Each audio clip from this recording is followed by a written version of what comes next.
On Doomsday, my husband Tremaine sued me for divorce, accusing me of being a failed mother and wife. He even demanded all the properties and custody of my daughter. However, inside the courtroom, I heard a shocking sentence. It was the voice of my 7-year-old daughter, Zariah, asking the judge, "Your Honor, can I show you something my mommy doesn't know?" The judge nodded his head. My daughter stepped forward, raised her tablet, and pressed the play button. When the video started, everyone in the room froze in stunned silence. Before the story begins, please leave us a comment telling us which state or city you are watching from. Do not forget to like and subscribe so this channel can grow and bring you more exciting stories. That morning began like any other in their home. Nyala, dressed in simple clothes, had been toiling in the kitchen since dawn.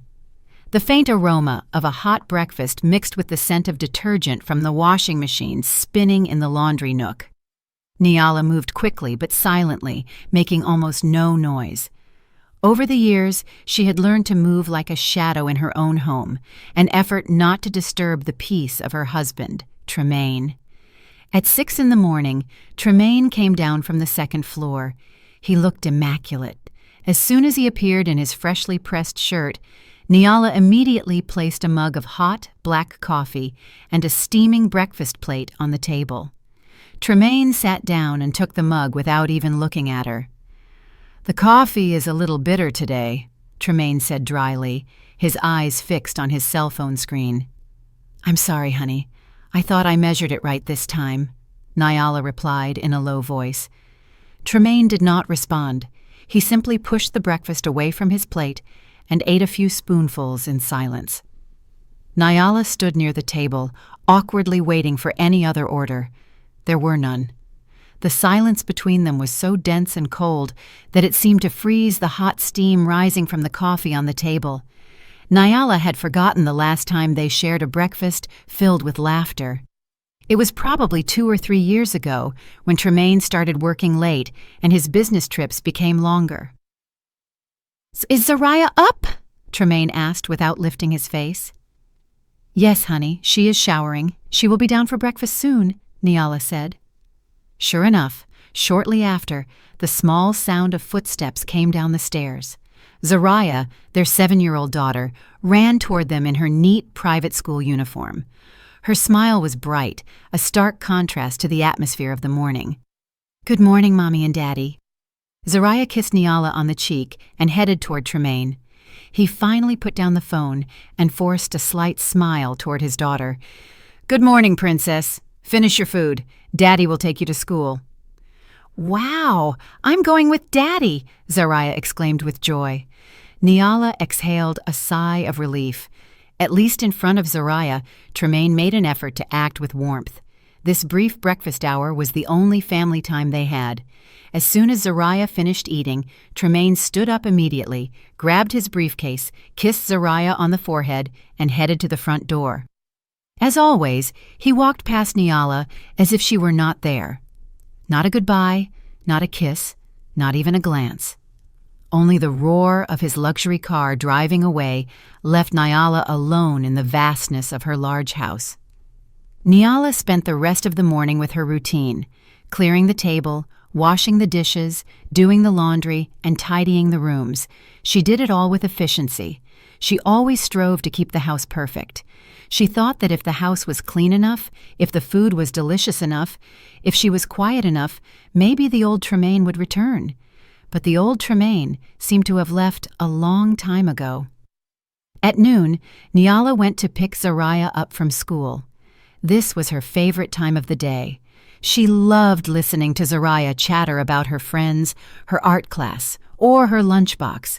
"Mommy, today I got 5 gold stars from the teacher.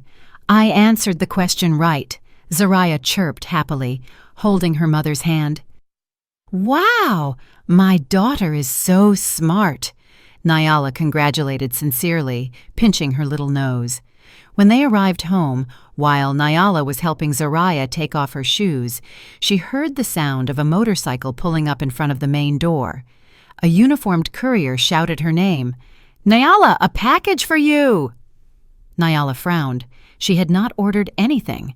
She walked to the front door and received a large, thick brown envelope. There was no sender name, only the logo of a law firm in the upper right corner. Nyala's heart began to beat uncomfortably. "Who is it, Mommy?" asked Zoraya, who had followed her. "I don't know, Princess. It's probably just junk mail. Go change and then we'll have lunch," Nyala said, trying to keep her voice steady. After Zoraya ran to her room, Nyala sat on the sofa in the living room. Her hands trembled slightly as she ripped open the envelope. Inside was a thick stack of papers. The first sentence on the top page made Nyala gasp for air. Petition for dissolution of marriage. Nyala's world seemed to stop. Her ears were ringing. She reread the words, hoping her eyes had deceived her. Plaintiff, Tremaine. Defendant, Nyala. Reason for the suit. The wife has totally failed in the fulfillment of her marital duties. Nyala felt nauseous. Failed. She had dedicated her entire life to this house. She had given up her career at Tremaine's request. She had taken care of Zoraya. She made sure Tremaine's shirts were spotless every morning. What did he mean by failed? She continued reading the following chapters. Her eyes went out of focus at the demands Tremaine was presenting. The demands were cruel. Tremaine was not only asking for a divorce, but he was also requesting full custody of Zoraya, alleging that Nyala was emotionally unstable and incapable of raising the child properly.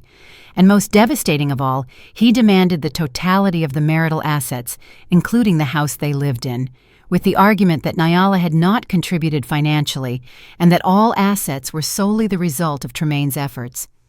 Nyala collapsed weakly onto the cold hardwood floor, the papers scattered around her, so that was why Tremaine had been so cold for months. This had been a plan hatched in secret behind her back. The front door opened. Tremaine had returned from work unusually early. He stood in the doorway looking at Nyala slumped on the floor and then at the scattered papers. His expression was cold and without a shred of guilt. "Honey, what does this mean?" Nyala's voice trembled, and tears began to well up. Tremaine took off his shoes in silence. He walked over, loosening his tie. He did not deny it or explain. He simply said coldly, "It is exactly what you read. I don't want to live with you anymore, Nyala. You have failed. You have failed as a wife and as a mother." "Failed?" Nyala moaned in disbelief. "I have taken care of this house and raised Zoraya." "Taken care of the house?" Tremaine scoffed with disdain. "The only thing you have done is spend my money. Zoraya needs a better mother, a competent one, not someone who only knows how to cry and complain like you. But all the property, this house, and Zoraya, honey, you can't take them from me." Nyala began to scream hysterically. Tremaine crouched down and looked at her with a sharp look filled with hatred that Nyala had never seen before. "I can and I will. My lawyer has all the evidence gathered. You won't get anything, Nyala. You will leave this house without a single dollar." Tremaine stood up and smoothed his suit. He looked toward the stairs, making sure Zoraya couldn't hear. "And get ready." Tremaine grinned a chilling smile that froze Nyala's blood. "My lawyer says that even your own daughter will testify in court about how incompetent you are as a mother." Nyala froze in terror, and her heart shattered into pieces. Tremaine not only wanted to divorce her, but he wanted to destroy her completely. Nyala did not sleep that night. After the cruel confrontation, Tremaine had retired to the guest room and locked the door, as if Nyala were a threat. Nyala spent the night in her daughter's room, sitting in the chair by the bed, watching Zoraya's peaceful face as she slept. Her tears did not stop falling. How could Tremaine say that Zoraya would testify against her? Zoraya was everything to her. What would they have told her little girl? That thought tormented her more than any other accusation. The next morning, Tremaine acted as if nothing had happened. He woke Zoraya up, prepared her uniform, and took her to school. He did not speak a word to Nyala. When Zoraya asked why her mother had puffy eyes, Tremaine answered with indifference, "Mommy isn't feeling very well, Princess." After they left, true terror took hold of Nyala. She had to fight. She couldn't give up on Zoraya so easily. She grabbed her phone and looked for the names of renowned divorce lawyers in the city. But the harsh reality hit her soon. Lawyers needed money, a retainer, a consultation fee. Niala realized she had no money. For all these years, Tremaine had only given her a monthly allowance, budgeted exactly for groceries and Zariah's school expenses. There was no room to save anything. Her only hope was their joint account, the one she believed was their family emergency fund. With trembling hands, Niala opened the banking app on her phone. She entered the password with her heart hammering. When the balance appeared on the screen, Niala felt her legs fail. 0. The account was at $0. It couldn't be. There should be hundreds of thousands of dollars in there. Niala refreshed repeatedly, hoping for a system error, but the number 0 stared back at her. She opened the transaction history, and her eyes widened with horror. Over the last 6 months, Tremaine had been systematically withdrawing large amounts of money, transferring them to another account Niala didn't know. The last withdrawal had been made just 3 days ago, emptying the rest of the account. Tremaine had planned this. He wasn't just leaving. He had deliberately crippled her financially so she couldn't fight back. Niala cried in despair. How was she going to hire a lawyer without a single dollar? She remembered her wedding jewelry. She ran to her room and opened her jewelry box. It was empty. Only a few imitation trinkets remained. Tremaine had taken even her heirlooms. In her desperation, Niala remembered an old friend who worked at a legal aid agency. She called her and told her the situation between sobs. Her friend felt pity but couldn't do much, except give her a name. "His name is Attorney Abernathy," her friend said. "He has a small office on the 2nd floor of an old strip mall. He isn't an expensive lawyer, but he is honest and dedicated. Go see him. Explain your situation. Maybe he can help you." Niala had no other choice. With the little cash she had left in her purse, she hailed a cab and went to the address her friend gave her. Attorney Abernathy's office was exactly as her friend had described, small, modest, and located on the 2nd floor of an old building with peeling paint. Attorney Abernathy was a middle-aged black man with thick glasses and a calm demeanor. He listened patiently to Niala's story without interrupting, only nodding occasionally and taking notes. When Niala finished, Attorney Abernathy exhaled a long sigh. "Niala, this is going to be an uphill battle," he said in a low voice. "Your husband has prepared all of this very thoroughly. He doesn't just want a divorce. He wants to destroy you." "I know, attorney, but I don't care about the properties. I just want Zariah. Please help me. I don't have money now, but I will pay you.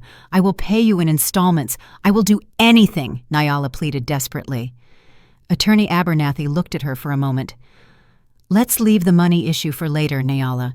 What is important now is that we have to move fast. This lawsuit has already been filed. We have to prepare a response immediately." Attorney Abernathy asked Niala to wait. He left the room and returned a few minutes later with a folder full of photocopies. They were the lawsuit documents filed by Tremaine's side. "Your husband's lawyer is Attorney Cromwell. He is known for being sharp and not hesitating to use dirty tactics," Attorney Abernathy said firmly. "Let's see what evidence they have presented." Niala nodded. Her heart was beating hard. Attorney Abernathy opened the folder. The first page was photographs. Niala went into shock seeing photos of the interior of her house, photos of dirty dishes piled in the kitchen, photos of the living room cluttered with toys, photos of dirty clothes piled in the laundry basket. "But this is unfair," Niala protested. "These are photos he took when I was sick. I had a high fever for 3 days, and Tremaine didn't want to help at all. He took them on purpose." "Niala, I'm afraid this is manipulated to make it look like you are a lazy person who doesn't maintain the house," Attorney Abernathy said with a bitter expression. They turned to the following pages. They were credit card statements. Niala saw a list of charges for luxury handbags, jewelry, and dinners at expensive restaurants she had never bought.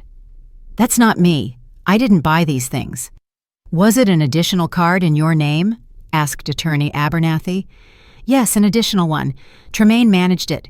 He told me to use it if I needed to, but he took it often, saying his main card had exceeded the limit. Oh my God, he set me up. Nyala felt the world spinning. She realized that every small kindness from Tremaine was actually part of his evil plan. And then Attorney Abernathy stopped at a thick document toward the end. And this is the most damaging thing, Nyala. What is it, Attorney?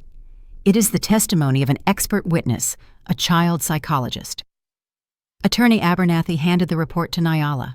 She read it. The report was written in cold, clinical terms.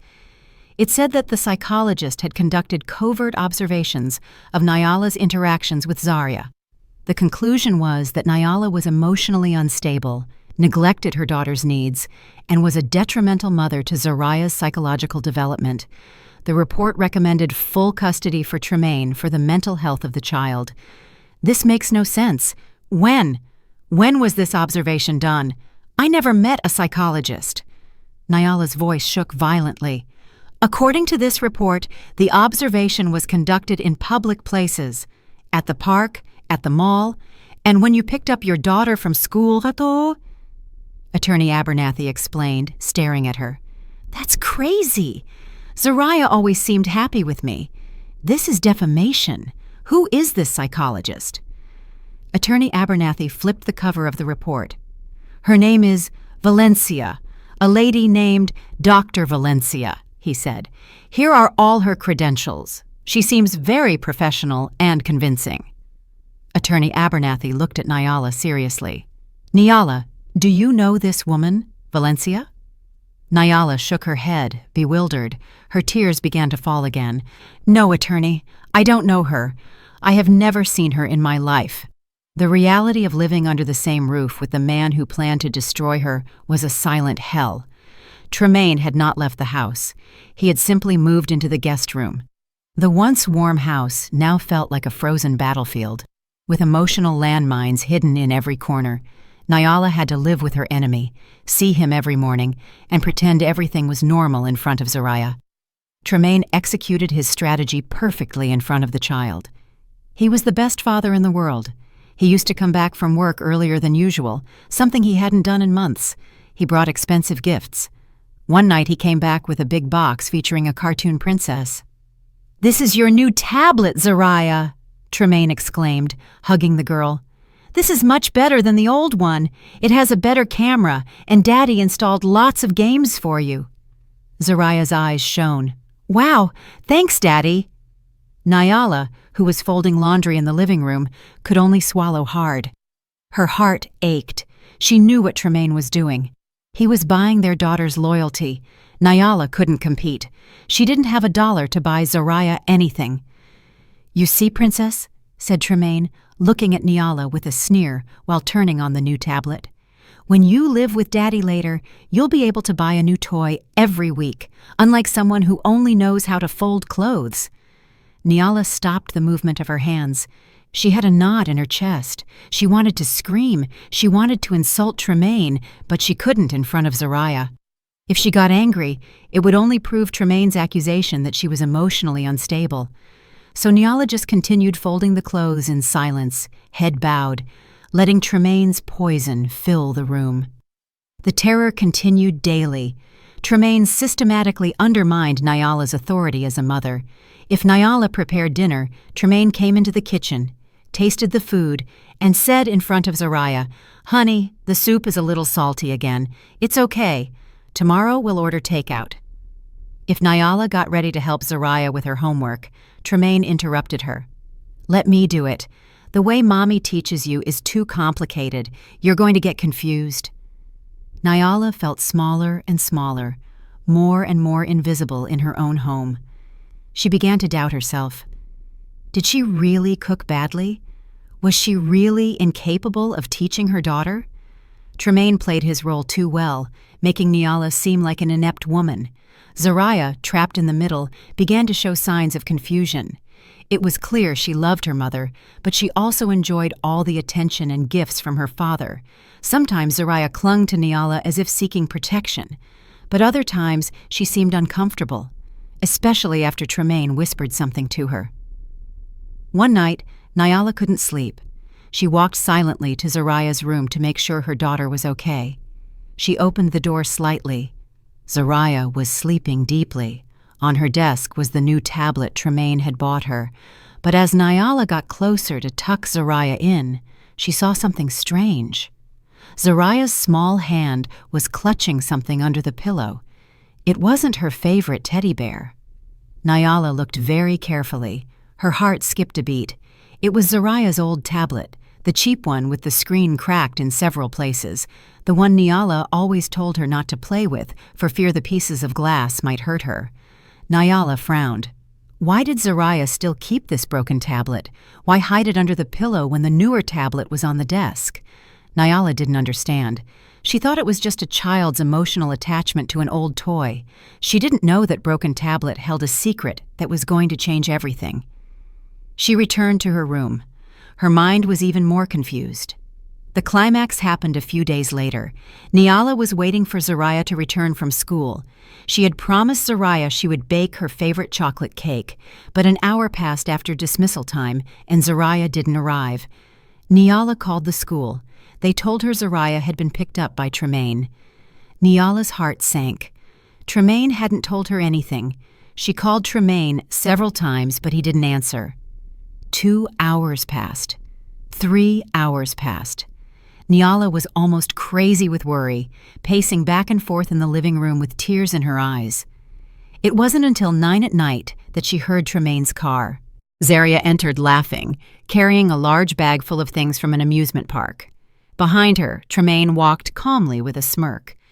"Where have you been, honey? Why did you take Zariah without telling me? I was dying of worry," Nyala shouted with a voice containing tears and rage. "Daddy took me to Wonderland Park, Mommy. It was so much fun," Zariah exclaimed happily. Tremaine looked at Nyala coldly. "So what? I'm her father. I have the right to take my own daughter. Besides, you aren't doing anything at home." "But you should have told me. Why? So you could ruin our fun with your drama?" It was then that Nyala smelled it. It was a woman's perfume, a soft but unfamiliar scent permeating Tremaine's shirt. It wasn't Nyala's perfume, nor was it the cologne Tremaine usually wore. "Honey, you—" Tremaine followed the direction of Nyala's gaze.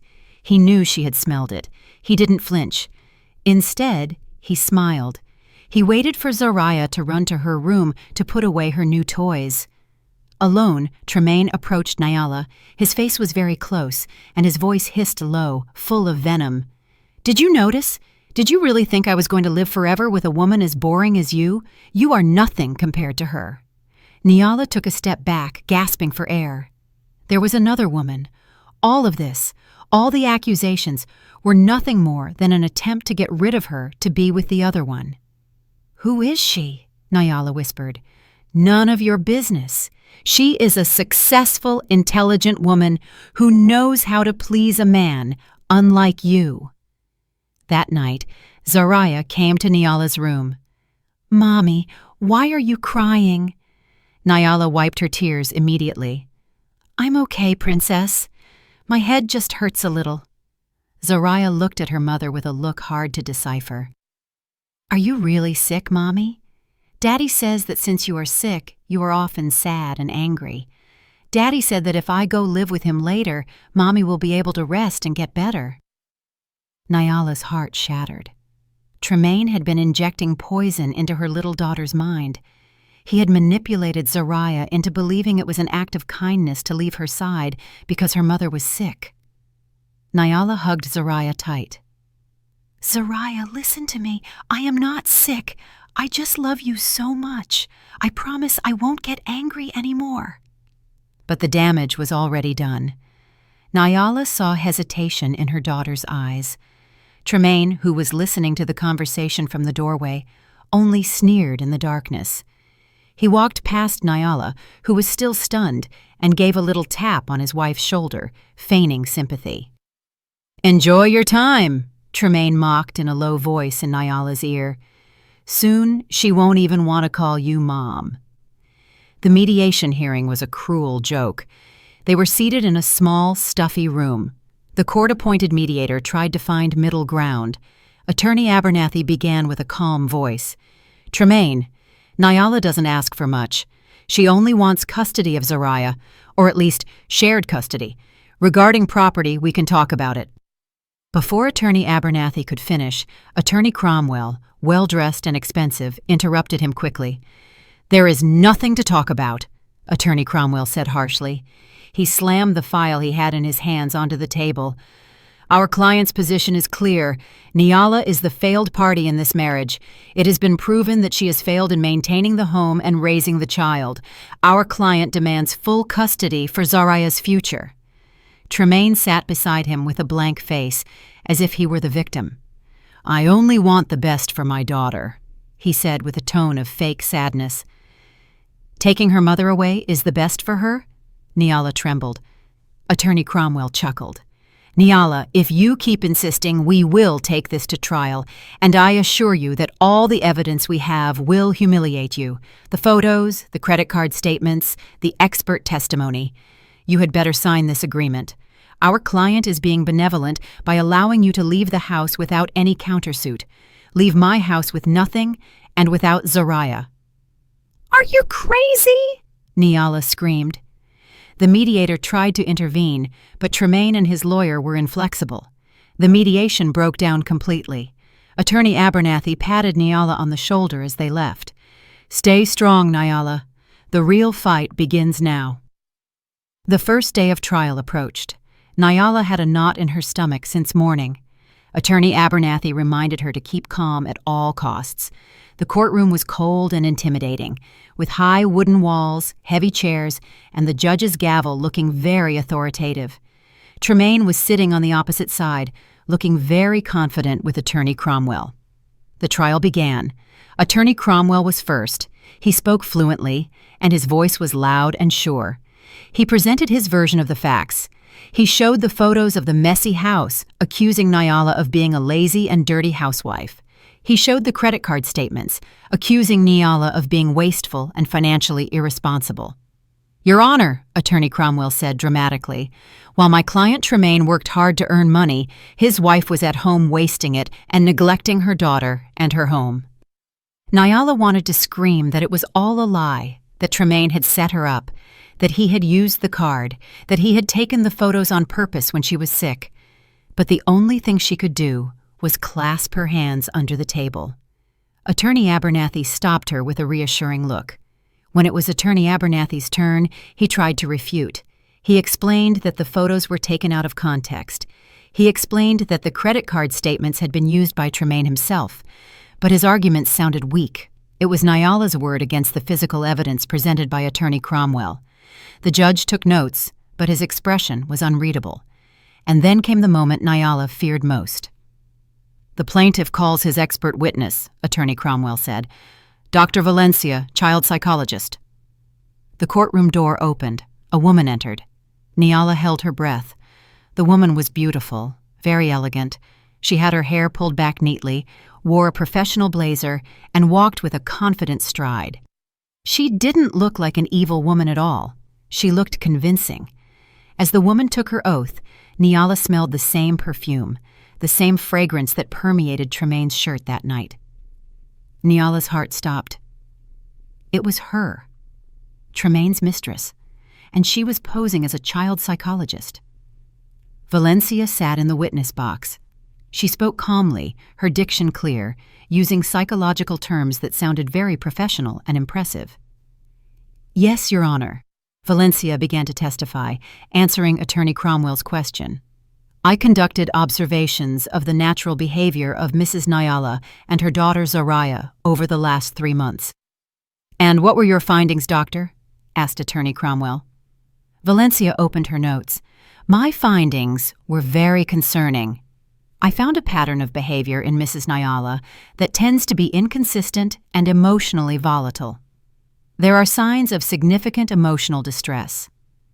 Valencia began to detail the lies one by one, turning facts into deadly weapons. First observation. At a shopping mall, Mrs. Nyala pulled Zariah forcefully, speaking to her loudly, which made Zariah cry in fear in front of people. This shows a low capacity for emotional regulation. Nyala closed her eyes. She remembered that day. Zariah had almost thrown herself toward the wrong escalator, and Nyala had shouted and pulled Zariah back in shock. "Zariah, be careful!" She wasn't angry. She was terrified that Zariah would get hurt. But Valencia had turned it into verbal abuse. "Second observation, in a park," Valencia continued. Mrs. Nyla seemed to be more absorbed in her phone, ignoring Zariah, who was playing alone. When Zariah fell, Mrs. Nyla didn't notice immediately. When she did, her reaction was exaggerated and tended toward hysteria, which further traumatized Zariah about the fall. Another lie. Nyala remembered she was texting about the grocery list Tremaine had asked for. Zariah tripped, and Nyala got genuinely scared. She ran immediately, hugged, and consoled Zariah. Her reaction was that of a concerned mother, not a hysterical one.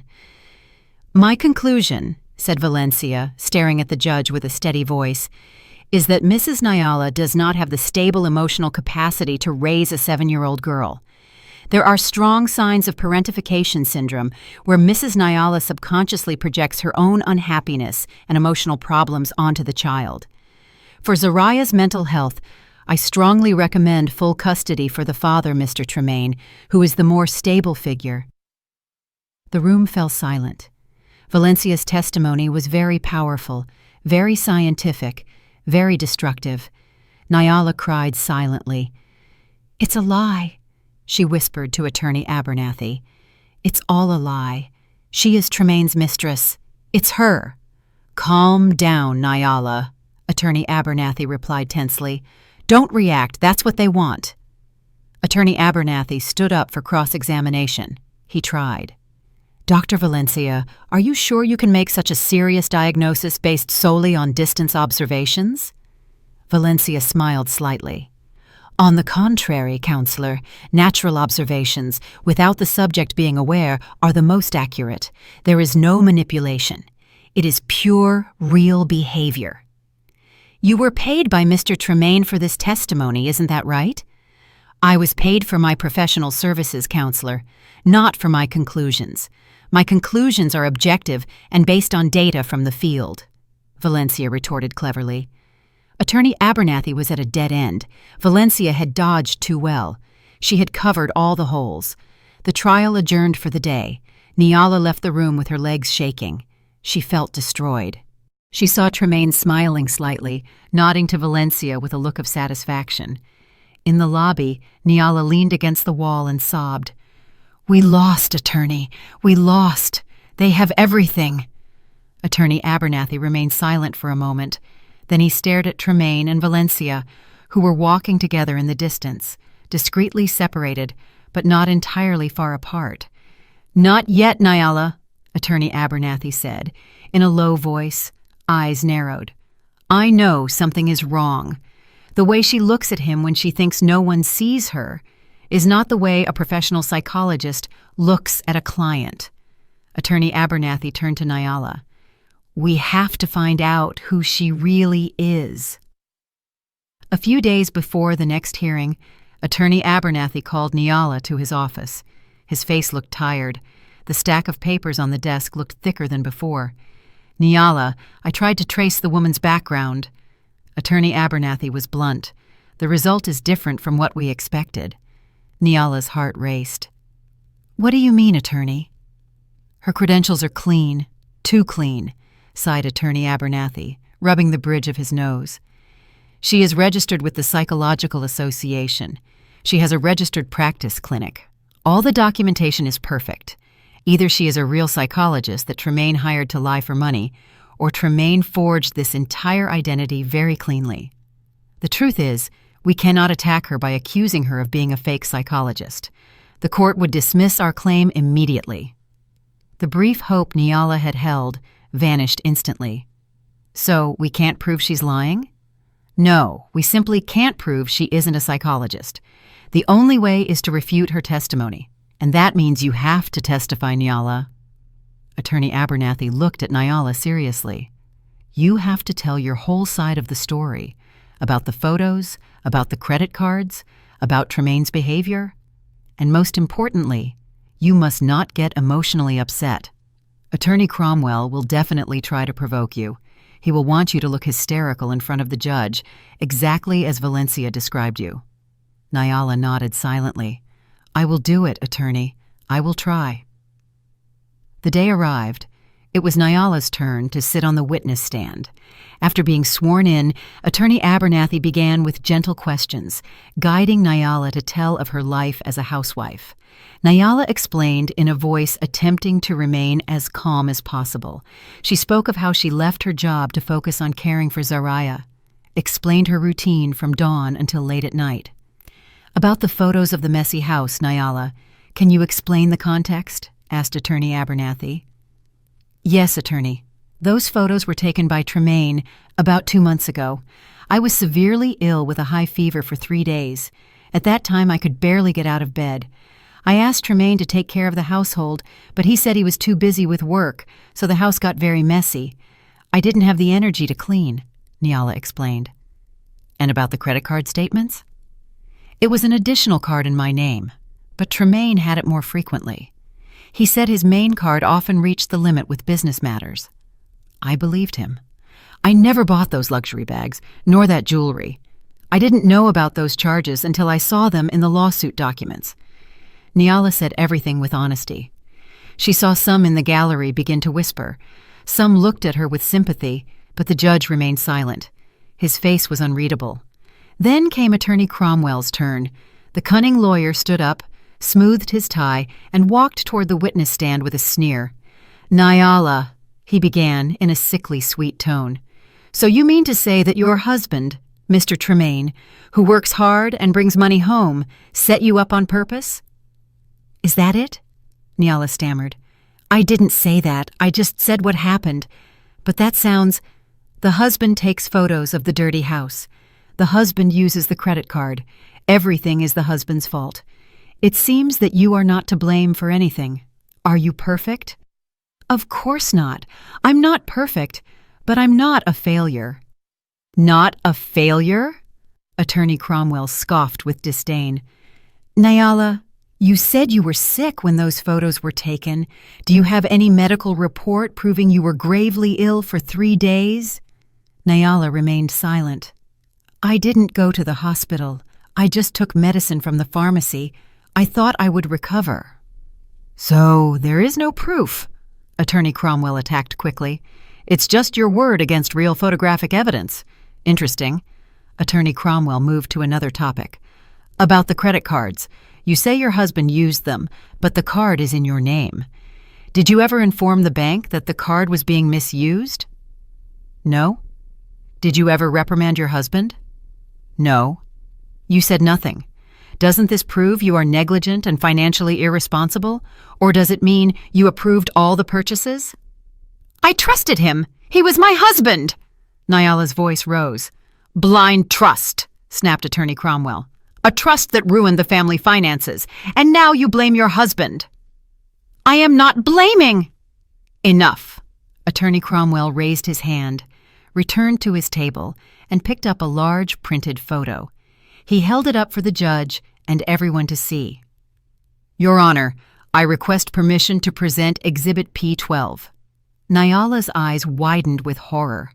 It was a photo of her in her bedroom, a few weeks before the divorce papers arrived, hair disheveled, crying and screaming. Mrs. Nyala, can you explain this photo? Asked Attorney Cromwell with a triumphant tone. Nyala trembled violently. Tears began to well up again. Isn't this real proof of what Dr. Valencia said? Volatile emotions, hysteria. Is this the face of a competent mother?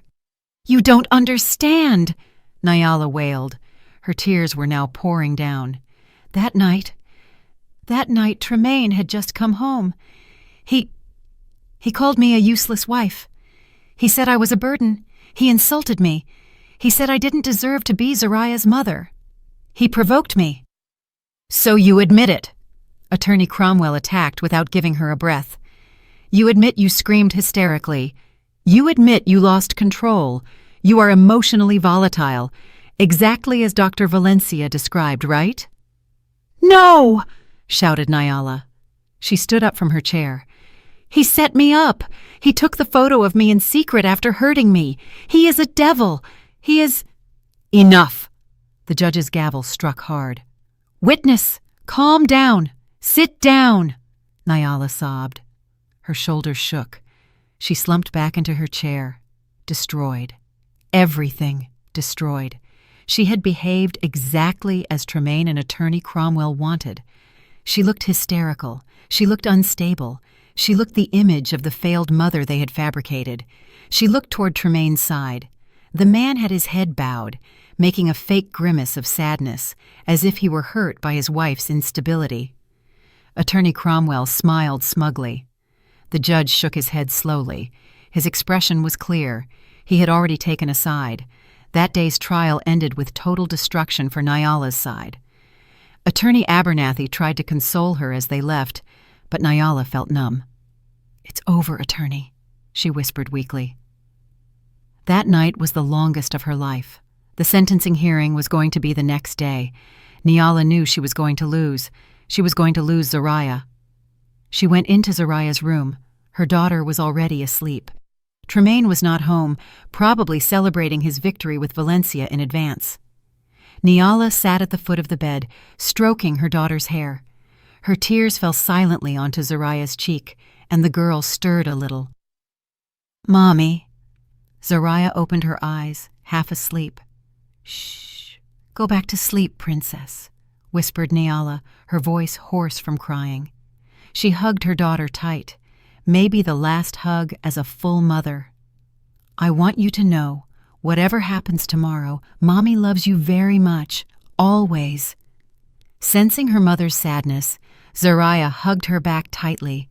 "I love you too, Mommy." Nyala undid the hug slowly. It was then she saw it again. The corner of the old cracked tablet was sticking out from under Zariah's pillow. Zariah was clutching it tightly, even while sleeping. Nyala couldn't understand why Zariah was so obsessed with that broken object, but that night she was too destroyed to think deeper about it. She simply kissed her daughter on the forehead and left to face the end of her world. The courtroom was colder than usual. The morning air was heavy and suffocating. Nyala sat rigidly in her chair, eyes puffy and empty. She hadn't slept all night. Beside her, Attorney Abernathy stared ahead with a somber expression. He knew he had done everything possible, but like Nyala, they faced a giant wall. The atmosphere on the opposite side of the room was very different. Tremaine looked fresh and confident in a new suit. He smiled occasionally and exchanged quiet jokes with Attorney Cromwell. Victory was before his eyes. In the gallery, Nyala saw Valencia. The woman was seated elegantly, dressed in a cream-colored dress, looking at Nyala with a barely visible smile, the smile of the victor. The judge entered. The room fell silent instantly. Nyala's heart beat so hard it hurt. "In the matter of the divorce petition, registry number, family court case number," the judge began formally, "today's subject is the reading of the verdict. But before that—" He requested both parties present their closing arguments. Attorney Cromwell stood up first. He summarized his victory skillfully. "Your Honor," he said loudly, "during this trial we have seen irrefutable evidence. The photographic proof showing Mrs. Nyala's neglect of household tasks, the financial proof showing her irresponsibility, and most importantly, the testimony of the eminent child psychologist, Dr. Valencia, who objectively and scientifically presented the defendant's emotional instability." Attorney Cromwell pointed to Nyala.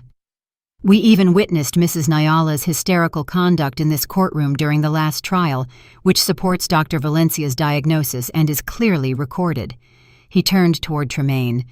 "On the other hand, we have Mr. Tremaine, a capable father, financially successful, and above all emotionally stable and genuinely concerned for his daughter's future.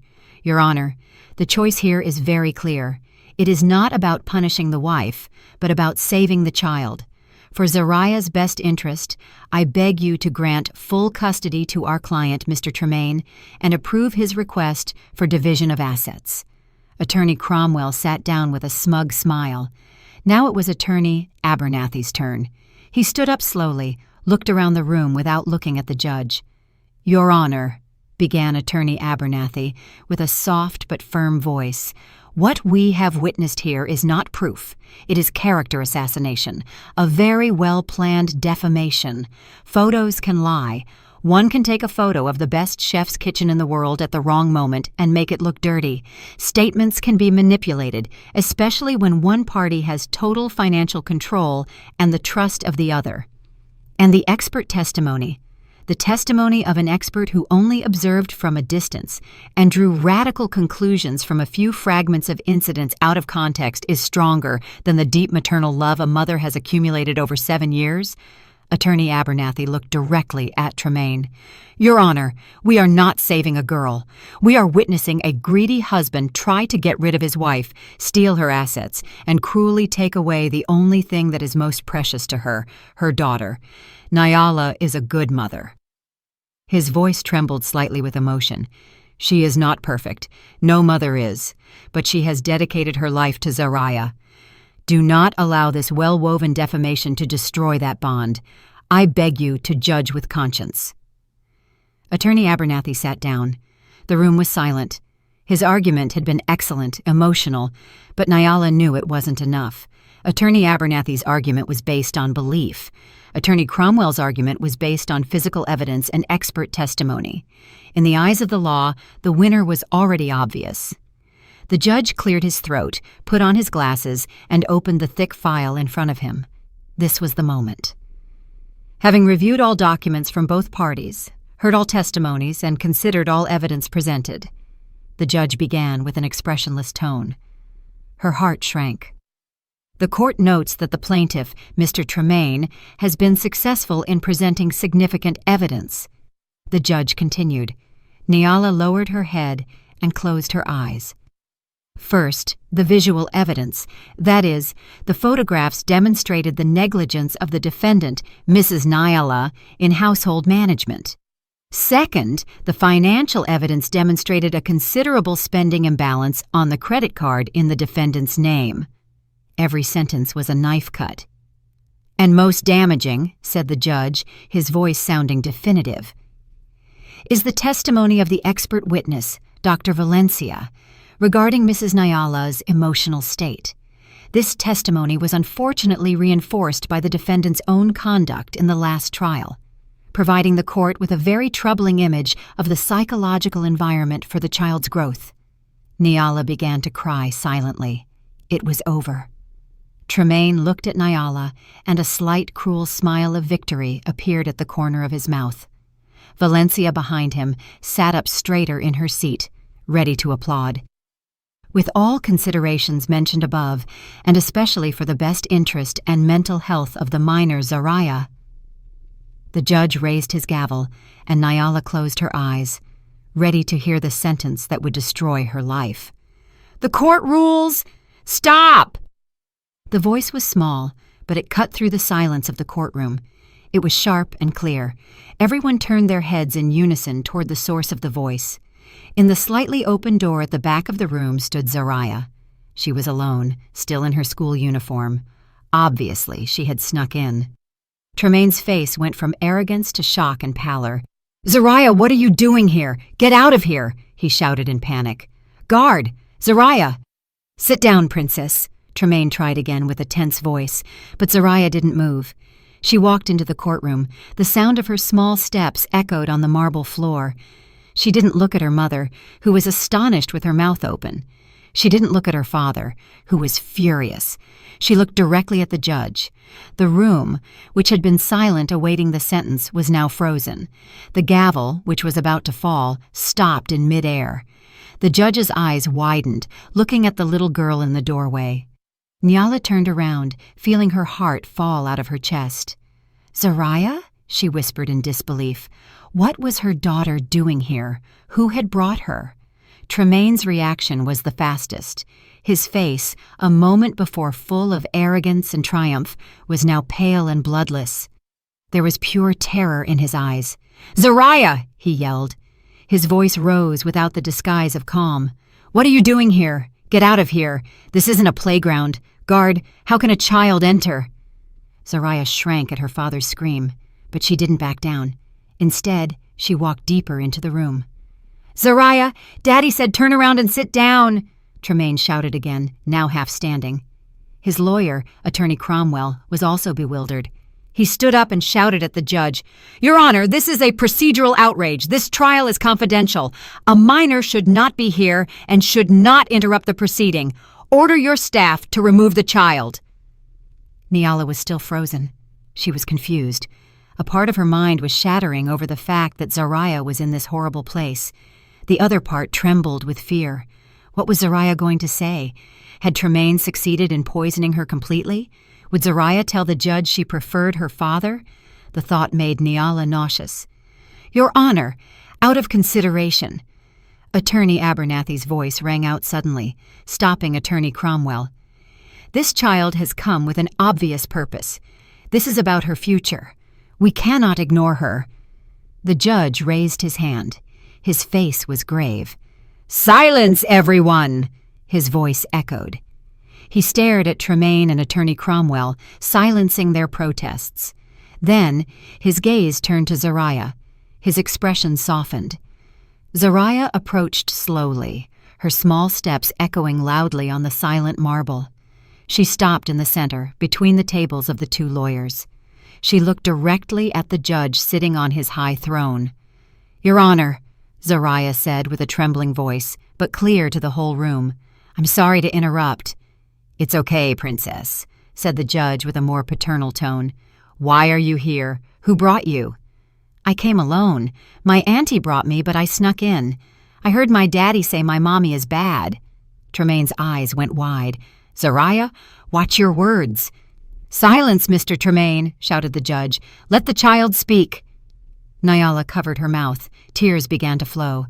Zariah swallowed as if gathering courage. She looked at the judge again. Her pure, clear eyes showed sincerity. "Daddy said my mommy is bad. Daddy said my mommy gets very angry. Daddy said my mommy can't take care of me," she continued, her voice shaking slightly. Niala closed her eyes. This was the end. Zariah was going to repeat all of Tremaine's lies, but a sentence made Niala open her eyes. "But can I show you something?" Zariah looked at the judge with pleading eyes. "Something my mommy doesn't know." That phrase hung in the air. "Something my mommy doesn't know." Niala frowned. What did she mean? Attorney Cromwell jumped up again. "Your Honor, this is absurd. A recording from a child cannot be used as evidence. This is an invasion of privacy recorded without permission." "That recording proves the lies of your expert witness, Attorney Cromwell," retorted Attorney Abernathy sharply. "This is very intriguing. Enough arguing." The judge banged his gavel. His eyes, previously paternal, now shone intensely. He sensed there was a big lie. "Clerk, help this child. Connect that device to the court monitors right now." "No!" Tremaine screamed desperately. He gripped the edge of the table with white knuckles. "I object, Your Honor. This is a setup." "Your objection is noted, Mr. Tremaine. Now sit down," ordered the judge. A clerk approached Zariah quickly and carefully took the cracked tablet. He looked for a cable, and moments later the large monitor screens on the courtroom wall went black and then showed Zariah's tablet home screen. Tremaine covered his face. Valencia behind him seemed to shake violently. Zariah, now standing next to the clerk, looked at the screen. She didn't look at Niala or Tremaine. She was focused on her mission.